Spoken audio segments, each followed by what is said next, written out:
Hello friends, আসসালামু আলাইকুম। Welcome back to Malis creation. কেমন আছো তোমরা? আশা করি আল্লাহর রহমতে ভালো আছো। আজ আমি তোমাদের জন্য মজাদার একটা শুটকি রেসিপি নিয়ে এসেছি।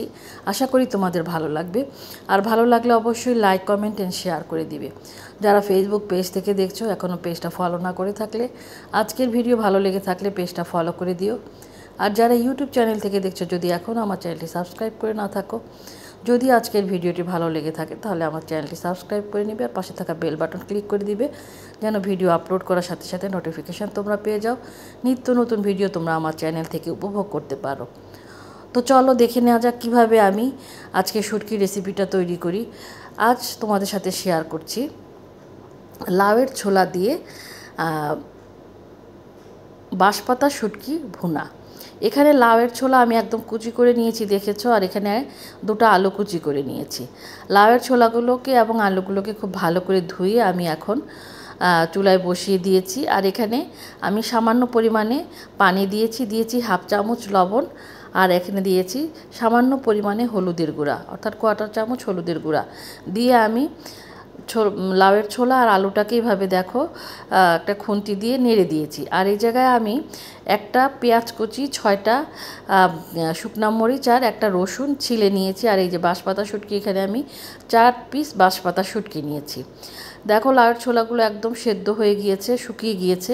আর এই শুটকিটাকে আমি আলাদাভাবে বেটে নিয়েছি। আর পেঁয়াজ, রসুন আর শুকনা মরিচটাকে এভাবে বেটে নিয়েছি।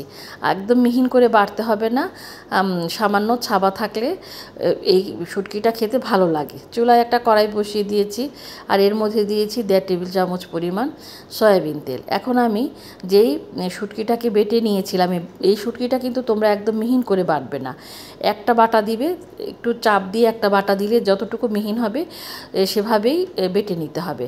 তেলের মধ্যে কিন্তু আমি বাটা শুটকিটাকে দিয়ে দিয়েছি, কারণ শুটকিটাকে আমি তেলের মধ্যে ভেজে নিব। আর এখানে হাফ চামচ এরকম লবণ দিয়ে দিয়েছি, যদিও আমার ছোলার মধ্যে কিন্তু লবণ দেওয়া আছে। আর এখন এর মধ্যে আমি দিয়ে দিয়েছি রসুন, পেঁয়াজ আর শুকনা মরিচ যে বেটে রেখেছিলাম সেটা দিয়ে শুটকির সাথে খুব ভালো করে ভেজে নিচ্ছি। এইভাবে যদি ভেজে নেওয়া হয় তাহলে কিন্তু খুব সুন্দর একটা ফ্লেভার এই শুটকির মধ্যে কিন্তু চলে আসে। দিয়েছি হাফ চামচ এরকম হলুদের গুঁড়া, যেহেতু আমি হলুদের গুঁড়া দিয়ে লাউয়ের ছোলাটা আগে সেদ্ধ করেছি। দিয়েছি 1 চামচ মরিচের গুঁড়া। তোমরা হয়তো ভাবছো এখানে মরিচের গুঁড়া দিয়েছি, আবার মরিচ কেন বেটে নিয়েছি। মরিচ যদি আলাদাভাবে বেটে নেওয়া হয় তাহলে এটা কিন্তু খেতে খুবই ভালো লাগে। 1 চামচ রসুন পেস্ট এর মধ্যে দিয়ে অল্প অল্প পানি দিয়ে কিন্তু আমি মশলা এবং শুটকিটাকে খুব ভালো করে এভাবে একদম ভেজে নিচ্ছি, যেন মশলার কোনো কাঁচা গন্ধ না থাকে। আর এভাবে ভাজতে ভাজতে শুটকিটা থেকে খুব সুন্দর একটা ফ্লেভার বের হবে। আর এখন আমি দিয়ে দিলাম আরেকটা পেঁয়াজ কুচি। এই পেঁয়াজ কুচিটা আলাদাভাবে দেওয়ার কারণ হচ্ছে আমি এইভাবে দিব যে পেঁয়াজটা যেন একদম গলে না যায়, অর্থাৎ খাওয়ার সময় যেন পেঁয়াজটা একটু দাঁতের নিচে পড়ে, তাতে খেতে খুব ভালো লাগে। তো দেখো পেঁয়াজটা কিন্তু এরকম একটু নরম হবে, কিন্তু একদম গলে মিশে যাবে না। এখন মশলাটাকে যখন কষানো হয়ে গিয়েছে শুটকির সাথে, এর মধ্যে আমি দিয়ে দিয়েছি আগে থেকে সেদ্ধ করে রাখা লাউয়ের ছোলা আর আলু যে কুচি করে রেখেছিলাম, সেই লাউয়ের ছোলা আলু এর মধ্যে দিয়ে একদম খুব ভালো করে শুটকির সাথে মিশিয়ে নিচ্ছি। শুটকিটা কীভাবে যদি শিলপাটায় বা ব্লেন্ডারে যেভাবেই যদি পিষে নেওয়া হয় তাহলে হয় কি, এর মধ্যে যে কাঁটাটা থাকে সে কাঁটাটার মুখের মধ্যে পড়ার সম্ভাবনা থাকবে না। তো আমি 2 পিস টমেটো, ফ্রোজেন করা টমেটো এর মধ্যে দিয়ে দিয়েছি। শীতকালে তো টমেটো এমনিতেই পাওয়া যায়, তো এখন আমি এই ফ্রোজেন করা টমেটোটা দিয়ে দিয়েছি। এই টমেটোটা এইভাবে দিলে গলে যাবে, কালারটা যেমন সুন্দর আসবে আর খেতেও কিন্তু অনেক টেস্টি হয়। বন্ধুরা, আমার চ্যানেলে কিন্তু অনেক শুটকির রেসিপি আছে, তোমরা চাইলে পরে সেই রেসিপিগুলো দেখে নিতে পারো। আর আমি কিন্তু ডেসক্রিপশন বক্সে আমার নতুন বন্ধুদের জন্য সমস্ত উপকরণগুলো দিয়ে দিই, যদি কোনো বন্ধু কোনো কিছু ভুলে যাও সেখান থেকেও কিন্তু উপকরণগুলো দেখে নিতে পারো। তো দেখো এভাবে একদম উল্টে পাল্টে দেওয়ার পর এই দেখো এখন কিন্তু টমেটোটা কিন্তু অলরেডি গলে যাচ্ছে, এভাবে একদম গলে যাবে। আর সামান্য সামান্য করে আমি এখানে পানি দিয়ে দিচ্ছি, খুব বেশি কিন্তু পানি দিব না, যেহেতু লাউয়ের ছোলাটা সেদ্ধ করাই আছে সেজন্য এখানে খুব বেশি পানি দেওয়া লাগবে না।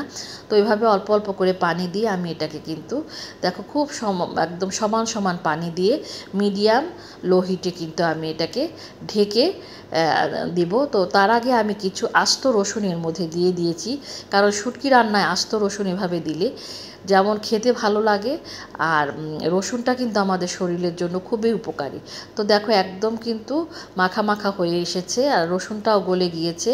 আর শেষের দিকে রসুনটা দিলে রসুনের একটা সুন্দর ফ্লেভার এর সাথে যোগ হয়। এখন আমি কিছু ধনিয়া পাতা কুচি, বিলাতি ধনিয়া পাতা কুচি এর মধ্যে দিয়ে আমি নেড়ে দিয়েছি। আর এই রসুনটা কিন্তু আস্ত আস্তই থাকবে, এটা কিন্তু খুব সুন্দর একটা ফ্লেভার যোগ হবে। তো কেমন হলো দেখো আমার এই বাঁশপাতা শুটকি ভুনা। তোমরা নিশ্চয়ই এরকম করে খাওনি, যদি খেয়ে থাকো অবশ্যই কমেন্টস করে জানাবে। আর আমার পুরনো বন্ধুরা তো অনেক সুন্দর সুন্দর কমেন্টস করে আমাকে উৎসাহ দিয়ে যাচ্ছ, তোমাদেরকে অসংখ্য ধন্যবাদ আমাকে এভাবে সাপোর্ট করার জন্য। আশা করি আজকের রেসিপি কেমন হয়েছে অবশ্যই তোমরা কমেন্ট বক্সে কমেন্টস করে জানাবে। গরম ভাতে এরকমের শুটকি ভুনা কিন্তু খেতে অসম্ভব ভালো লাগে।